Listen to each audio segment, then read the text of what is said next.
Hey guys, this is Drew's Wisdom Review, and this is part 2 of the Bhagavad Gita.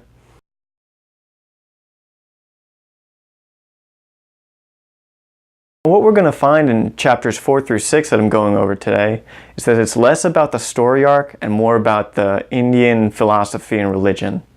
If you recall in last episode about chapter 3, Krishna was telling Arjuna about the gunas, the forces that control and dictate our actions, also about the rebirth cycle. And in chapter 4, which what we're getting into, he tells Arjuna, listen buddy, I have told many sages from the past these same wisdoms, essentially. And Arjuna says, how is that possible? You were born not long ago. These wise sages lived way before you. How is that possible? And so in the Bhagavad Gita, this is sort of the backstep for a conversation that works for exposing exactly who Krishna is and how he works. Krishna responds to Arjuna saying, I am the incarnate, the avatar of Vishnu, who is a much higher force, essentially. I'm the born avatar of that. When the world swings out of Dharma, swings out of harmony, I wrap myself in Maya, or sort of the material world. I wrap myself in that, and I am incarnated on this world so that I can restore order. And Krishna describes that whole process in the Bhagavad Gita saying this, you and I have passed through many births, Arjuna, but you have forgotten, but I have remembered them all. My true being is unborn and changeless. I am the Lord who dwells in every creature. Through the power of my own Maya, I manifest myself in finite form. Whenever Dharma declines and the purpose of life is forgotten, I manifest myself on earth. I am born in every age to protect the good, to destroy evil, and to reestablish Dharma. And one thing you'll find in what Krishna is saying is that often he'll say, you will find me in you. You'll find me within the true essence of who you are. And really what he's referring to is he is identifying himself as the Atman, or the true self.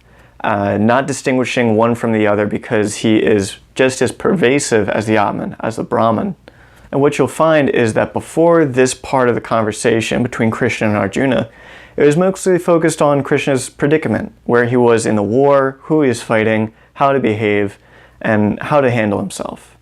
This part of the conversation between Krishna and Arjuna sort of marks a transition into more philosophical and metaphysical conversation. And so Krishna poses this question to Arjuna. What is action and what is inaction? This question has confused the greatest sages. I will give you the secret of action, with which you are free yourself from bondage. Krishna then says this. The wise see that there is action in the midst of inaction, and inaction in the midst of action. Their consciousness is unified, and every act is done with complete awareness. So you'll recognize the topic of meditation and mindfulness in this passage. Something maybe we consider a little bit more Buddhist, but it's actually very prevalent in Hinduism, and we'll find more talk about this in later chapters. And so Krishna starts talking about the omnipresence of Brahman. You know, it is everything, it is everywhere, it is you, it is me, it is all things. And he says this, the process of offering is Brahman. That which is offered is Brahman. Brahman offers the sacrifice in the fire of Brahman. Brahman is attained by those who see Brahman in every action. And this is just getting to the unified nature of our existence. It is all this unification, this oneness. And I think that's a fantastic idea, unification. Really, a lot of what we talk about in this metaphysical Eastern sense is that when we start separating entities, I recognize this as chair, I recognize this as cat. You know, that is all happening within our mind. And the reality of it is that this is all the same soup, you know, and our picking out portions, drops of soup and saying this is separate from the rest of it, it is actually a cause of our own frustration and struggle in life. And Krishna talks a little bit more about the disciplines of worship, you know, and one thing I think is fascinating is in this passage, he sort of outlines there are many ways to worship. There are many ways to practice. And I think it pays homage to the fact that not one religion is correct. maybe all religions are correct and we all sort of point to the same entity in a different way. So I'll read this. Some offer wealth, others offer sense restraint and suffering.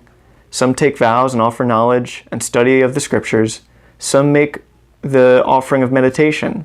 Some offer of vitality, regulating their inhalation and exhalation, and thus can gain control over their forces. Others offer forces of vitality through restraint of their senses. All these understand the meaning of service and will be cleansed of their impurities.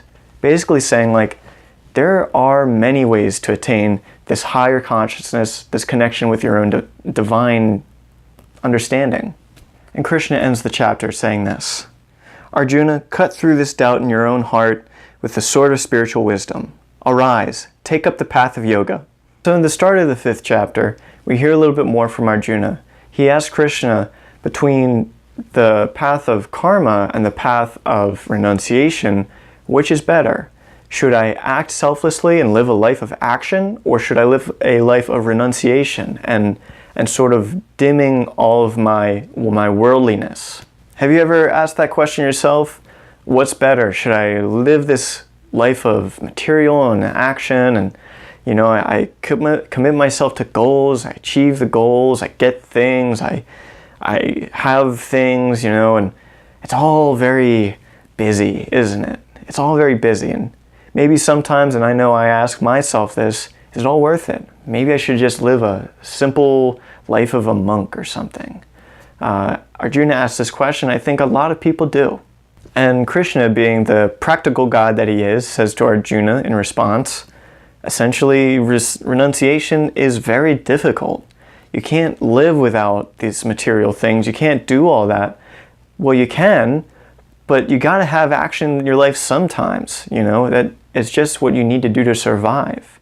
And instead of renouncing all of these things, maybe you can live a life selflessly. You can have all these things. You can do all these things, but just do it without concern for your own self. Then Krishna describes to Arjuna a little bit about what it's like to be a person with that self-identification. Your action does not dwell in selfishness. You're not self-concerned. And he says this. Those who know this truth, whose consciousness is unified, thinks always, I am not the doer, while seeing or hearing, touching or smelling, eating, moving about or sleeping, breathing or speaking, letting go or holding on, even in opening or closing the eyes. They understand that they are only the movements of the senses among these objects.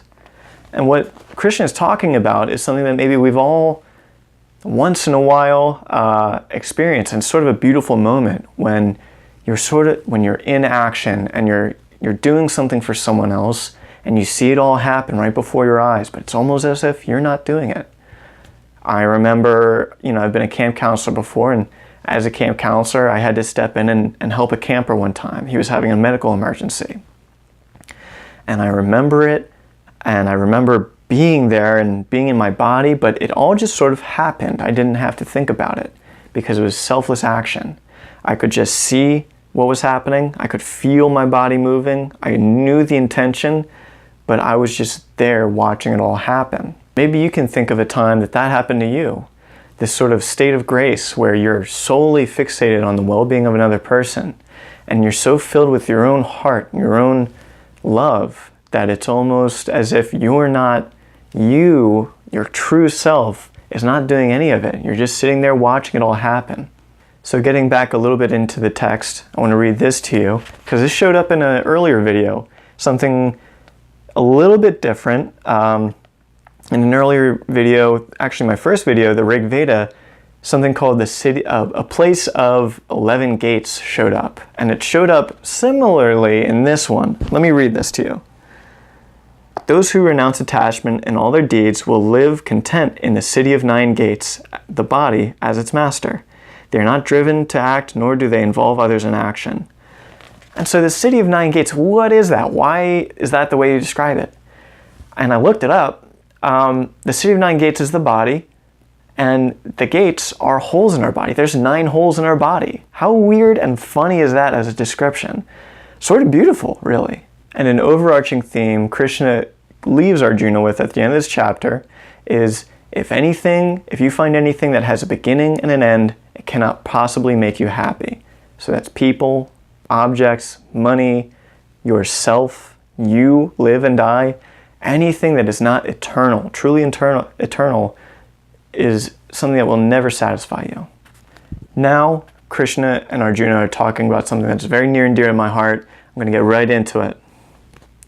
It's not those who lack energy or refrain from action, but those who work without expectation of reward who attain the goal of meditation.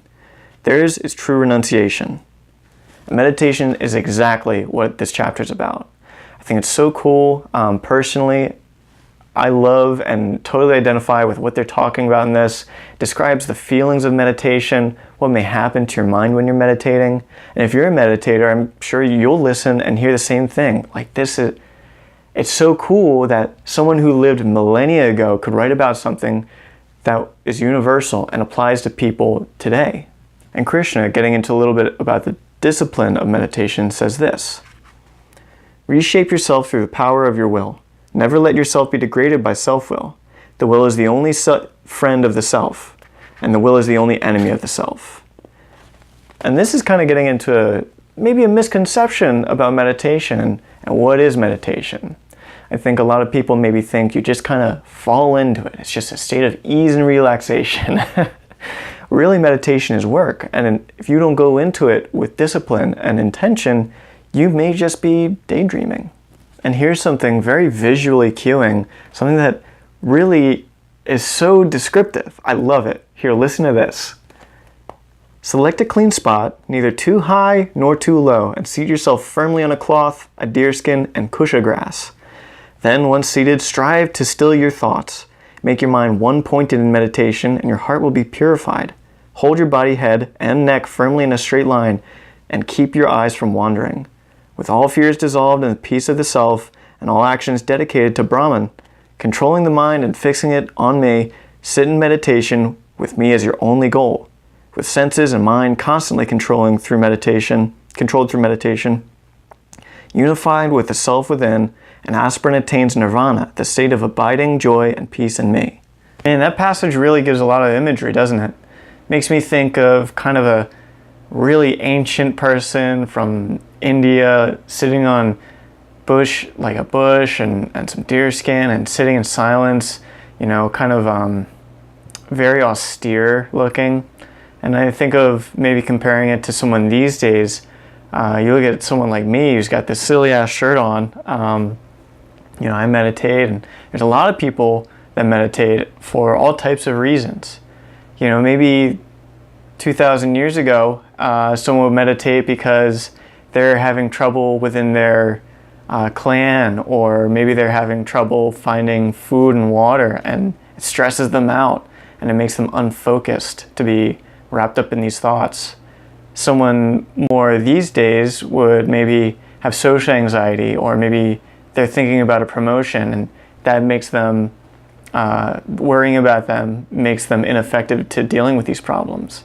It's fun to think about, despite the thousands of years difference, two very different people may meditate and experience the benefits in a very similar way. Meditation isn't just for monks and austere people. It's for all types of people. In this book, it says basically you don't need to go to one side or the other. You don't need to be super austere. You don't need to be super indulgent and saucy. You can be somewhere in the middle. In fact, that's the right place to be. It's all about moderation. So this is what it says. Arjuna, those who eat too much or too little, who sleep too much or sleep too little, will not succeed in meditation. But those who are temperate in eating and sleeping, work and recreation, will come to the end of sorrow through meditation. So you don't need to become a monk. You don't need to become a movie star. Somewhere in between, maybe somewhere very common and average, that's the sweet spot. I love this line. I love this line. When meditation is mastered, the mind is unwavering like a flame of a lamp in a windless place. Let's think about that for a second. Imagine, the mind being flustered, and it's like a candle and there's a fan right next to it, blowing it all over the place. It's still a flame and it still burns, but the quality of the flame is diminished. Imagine now a flame that burns in a windless place, maybe a dark room, and how still it is, but it's still life, it's still alive. In fact, it's moving, you just don't see it. That's the sort of the state of just being. And how many times have you heard someone talk about meditation and they're like, oh, I just can't do it, I can't get my mind to be still, that's crazy, there's me? No way. Arjuna says the same thing, and he says it right here. O Krishna, the stillness of divine union which you describe is beyond my comprehension. How can the mind, which is so restless, attain lasting peace? Krishna, the mind is restless, turbulent, powerful, violent. Trying to control it is like trying to tame the wind. I know that I hear a lot of people talking about, like, there's just no way I could do it. I don't even want to try. And Arjuna is saying the same thing. And so here's what Krishna has to say about that. It is true the mind is restless and difficult to control, but it can be conquered, Arjuna, through regular practice and detachment. One of the lessons about meditation is you just start doing it. Find an instruction on it and just start doing it. It's better to try at a regular practice and maybe get it wrong for a while and to create that discipline than just say, nah, it's not for me. And then Arjuna asks Krishna this. Krishna, what happens to the one who has faith but lacks self-control and wanders from the path, not attaining success in yoga? If he becomes deluded on the spiritual path, will he lose the support of both worlds like a cloud scattered in the sky? And Krishna responds with a very hopeful message. Arjuna, my son, such a person will not be destroyed. No one who does good work will ever come to a bad end, either here or in the world to come. When such people die, they go to other realms where the righteous live. They dwell there for countless years, and then they are reborn into a home which is pure and prosperous. Or they may be born into a family where meditation is practiced. To be born into such a family is extremely rare. The wisdom they have acquired in previous lives will be reawakened, Arjuna, and they will strive even harder for self-realization. Indeed, they will be driven on by the strength of their past disciplines. Even one who inquires after the practice of meditation rises above those who simply perform rituals. And I love that message that hard work in this lifetime pays off even in the next lifetime. Maybe we don't achieve our goals. Maybe we're not, enlightened by the end of this lifetime. It doesn't matter. The things that you invest time in this lifetime will flower and bloom in the next lifetime, and you'll reap the rewards then. So guys, that's the end of this episode. I really want to thank you for taking the time to watch. Some things that I really liked about this episode were the emphasis on meditation. It's something that I've been experimenting with for a little over a year, and it's added great benefit to my life. So I love that it talked about that. I wasn't expecting that. I also really like the fact that we're getting away from the story and kind of getting more into the metaphysical aspect, the philosophy of Hinduism. It's cool to learn. We hear all these sort of rumors, or we hear hearsay about the Hindu religion. We're like, oh, they believe in this, they believe in that. And in the Bhagavad Gita, they outline that, and it's where a lot of the beliefs actually stem. I don't want to say it's a tit for tat comparison, but the Bhagavad Gita is sort of like a Bible of the East, So a lot of the beliefs that we stem from commonly, eye for an eye or do unto others, they have their own phrases, their own beliefs that come from their own book. I think it's so cool, and it's cool to learn that. So again, thank you for watching. Feel free to like and subscribe. If you want me to read anything specifically, I'd love to hear it. Thank you so much. One more time, thank you so much for watching. Namaste.